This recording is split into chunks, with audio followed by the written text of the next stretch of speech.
Gentleman வந்து சரத்குமார் அவர்களிடம் சொல்லப்பட்ட கதை, பிறகு கமல்ஹாசன் அவர்களிடம் சொல்லப்பட்டு அர்ஜுனுக்கு வந்தது. அது ஃபேக்ட் தானே? அது ஆமா ஆமா, நிறைய பேருக்கு சொன்னேன்.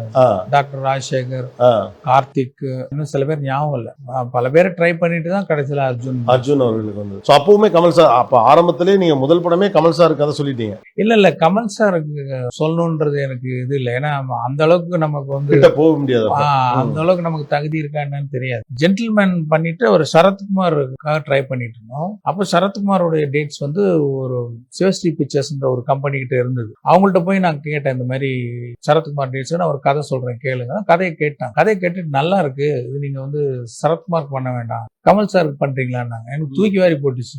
என்னங்க நான் சரத்குமார் கேட்டேன், நீங்க வந்து கமல் சாருக்கு பண்ணுங்கன்றீங்க. இல்ல அவருக்கு நாங்க பேசி வச்சிருக்கோம், எங்களுக்கு ஒரு படம் பண்றதா இருக்காரு, நல்ல ஸ்கிரிப்ட் இருந்தா கொண்டு வாங்க அப்படின்னு சொல்லியிருக்கிறாரு அப்படின்னோடனே எனக்கு வந்து இது என்னன்னா, சரி பார்ப்போம், முயற்சி செஞ்சு பார்ப்போம், எல்லாமே அனுபவம் தான் லைஃப்ல அப்படின்னு போய் அவர்கிட்ட நான் சொன்னேன். அவர் அப்பதான் இந்த மாதிரி ஒரு பிராமணிக்கல் ரோல் ஒன்று மைக்கேல் மதன காமராஜ் பண்ணியிருக்கேன், ரொம்ப பக்கத்திலே வரும் அப்படிங்கிற மாதிரி சொன்னார். அதுக்கப்புறம் தான் வந்து நம்ம அர்ஜுன் வச்சு. அதே மாதிரி இந்த படம் வந்து ஷாருக் கான் பண்ண வேண்டிய படமா என்ன இந்திரன்? அவரிடமும் இந்த கதை சொல்லப்பட்டதா? ஆமா ஆமா, அவர் வந்து சிவாஜி படம் ரிலீஸ் ஆகி நல்லா போயிட்டு இருந்தப்போ அவர்கிட்ட அழைப்பு வந்துச்சு, ஒரு படம் பண்ணணும். சொன்ன உடனே நான் அதை சொன்னேன், இந்த மாதிரி இந்த கான்செப்ட் சொன்ன ரொம்ப பிடிச்சிருச்சு, பண்ணலாம் அப்படின்னு சொல்லிட்டு அட்வான்ஸ் எல்லாம் கொடுத்து ப்ரிலிமினரி ஒர்க்ஸ் எல்லாம் போயிட்டு இருந்தது. அப்புறம் சில விஷயங்கள் சரியா செட் ஆகலன்னு நான் வந்து நம்ம ஃபியூச்சர்ல பண்ணலாம் இது வந்து நம்ம அப்படின்னு சொல்லிட்டு நான் விலைக்கு வந்துட்டேன். இந்தியன் 2 கூட பாத்தீங்கன்னா more than pan Indian film, it's pan Indian thought. Pan Indian thought. Okay.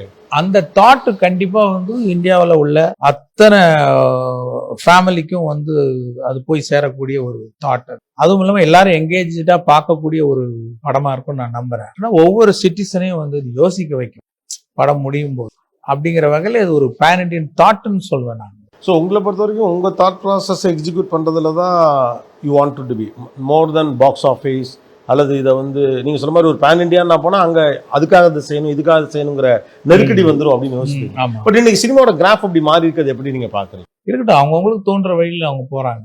எனக்கு எது சரின்னு தோணுதோ அதை நான் வந்து அந்த மாதிரி போயிட்டு இருக்கேன். ஃபியூச்சர் ஆஃப் சினிமா எப்படி இருக்கும்னு நினைக்கிறீங்க? நாட் ஜஸ்ட் தமிழ், நான் ஆல் ஓவர் கேட்குறேன். ஒரு பக்கம் ஏஐ டெக்னாலஜி உள்ள வந்துருச்சு, இன்னொரு பக்கம் வந்து ரொம்ப சாஃப்டான படங்களுக்கு ஓடிடி தளங்கள் ஒரு பெரிய ஸ்பேஸை கொடுக்குது. சினிமாங்கிறது வெறும் தேட்டருடைய சொத்து அப்படிங்கிறத தாண்டி விஸ்தீர்ணம் அடைஞ்சிருக்கு. வேர் இட் ஹெட்ஸ் டு, எப்படி போகுதுன்னு பார்க்குறீங்க? கண்டிப்பாக என்னதான் ஏஐ வந்தாலும் வந்து ஹியூமன் பிரெயின் தான் சுப்பீரியர்.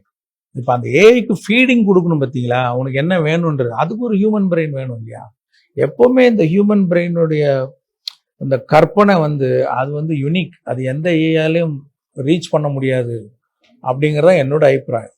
அந்த ஏஐ வந்து ஒரு அவுட்புட் எடுக்கிறதுக்கும் ஒரு பெஸ்ட் ஒரு ஹியூமன் பிரெயின், ஒரு கிரியேட்டிவ் ஹியூமன் பிரெயின். அதுலேருந்து என்ன ஃபீட் கொடுத்தா அது வரும் திரும்பி, அதை எப்படி யூஸ் பண்ணணும் அப்படிங்கிறது. ஸோ என்னை பொறுத்த வரைக்கும் கதைகள், நல்ல கற்பனைகள் தான் வந்து ஃபியூச்சர் ஆனாலும் சரி, அது எப்போ வந்தாலும் அதுதான் நிலைக்கும். மறுபடியும் கதை தான், சிந்தனைக்கு தான் மரியாதை, டெக்னாலஜியை விட. ஆமா ஆமா ஆமா, டெக்னாலஜி இஸ் a tool. கதை சொல்றதுக்கு பயன்படுத்துற ஒரு கருவி, அவ்வளவுதான். டெக்னாலஜி சினிமா கிடையாது. உங்களுக்கு இன்னைக்கு of course you are very relevant, அது you are very intense, அதெல்லாம் ஒரு பக்கம் இருந்தாலும் கூட சேஞ்சிங் ட்ரெண்ட்ஸ் ரொம்ப ஃபாஸ்டா இருக்குது. சின்னதா ஒரு நெருக்கடியை உண்டாக்குதா உங்களை போன்றவர்களுக்கு?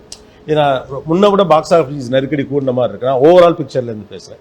முன்ன விட பாக்ஸ் ஆஃபீஸ் நெருக்கடி கூடினதாக இருக்குது. எக்ஸ்பெக்டேஷன் ஆஃப் ஆடியன்ஸ் ரொம்ப அதிகமாக இருக்குது. அப்புறம் வந்து எல்லா படமே ஒரு பேன் இண்டியா அந்த லெவலில் இருக்கணுங்கிறது இருக்குல்ல. இந்த புதிய எதிர்பார்ப்புகள் அல்லது இன்ஃப்ளூயன்ஷியல் எக்ஸ்பெக்டேஷன்ஸ் இருக்குல்ல, இது உங்களுக்கு நெருக்கடி எதுவும் கொடுக்குது? இல்லை, சேலஞ்சாக எடுத்துக்க வேண்டியது, அவ்வளோதான். சேலஞ்சாக எடுத்துட்டு நம்ம ஒர்க்கை பெஸ்ட்டாக பண்ணோம்னா போகிறோம். நெக்ஸ்ட் என்ன பண்ணலாம், இதை விட நம்ம பண்ணதை விட இன்னும் பெஸ்ட் என்ன பண்ணலாம், சுற்றி எல்லாம் என்ன பண்ணிட்டு இருக்கிறாங்க, அது இல்லாமல் ஒன்று என்ன பண்ணலான்னும் போது மேபி அப்படி வந்துடுதோ என்னமோன்னு தெரியல. அந்த மாதிரி விஷயங்கள் தான் நம்மளுக்கு அட்ராக்ட் ஆகுது. வந்து இதை பண்ணணுன்ற உந்துதல், இதெல்லாம் தவிர்த்துட்டு இதெல்லாம் எல்லாம் புதுசாக ஒன்று என்ன பண்ணலான்ற ஒரு உந்துதல் தான் நம்ம நவுத்திட்டு போயிட்டே இருக்கு. மேபி அந்த உந்துதல் கரெக்டாக நம்மளை இன்னும் கொஞ்சம் ஆடாக தள்ளுதான் என்னன்னு தெரியும்.